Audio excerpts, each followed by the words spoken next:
Σήμερα σε ένα BMW E60 πεντάρι, πετρέλαιο, εξακύλινδρο. Σε αυτά κάποιες φορές συμβαίνει λόγω χαμηλής τάσης μπαταρίας, αποσυγχρονισμός του εγκεφάλου κινητήρα με τη μονάδα Immobilizer.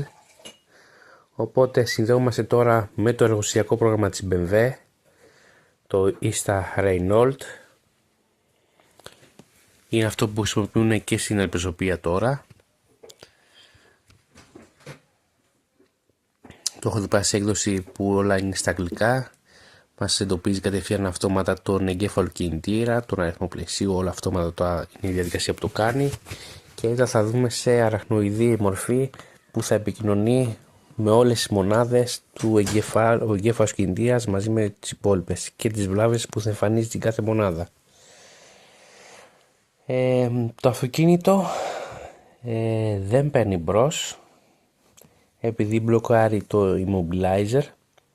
Στην προκειμένη περίπτωση με το εργοστασιακό πρόγραμμα της BMW συνδέομαστε μέσω από BD από κοντά στο αυτοκίνητο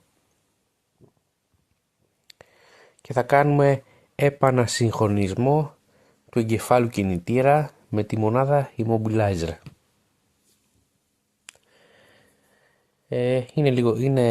Είναι χρονοβόρα η διαδικασία αυτή, θέλει το χρόνο της με βήματα και διαδικασία για να γίνει, αλλά στο τέλος πάντα το αποτέλεσμα είναι αυτό στο οποίο καταλήγουμε να γίνει η δουλειά και να πάρει μπρος το αυτοκίνητο.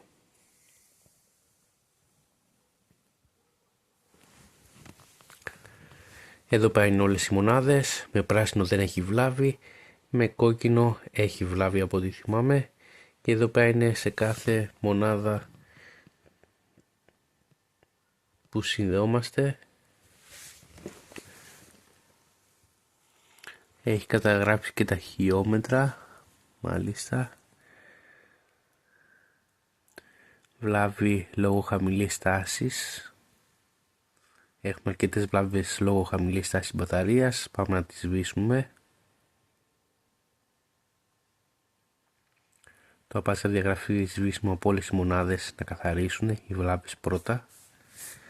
Πριν ξεκινήσω να κάνω διαδικασία, πρέπει να καθαρίσουμε τις βλάβες όλες να φύγουν από τις μονάδες πριν κάνουμε τη διαδικασία αυτή.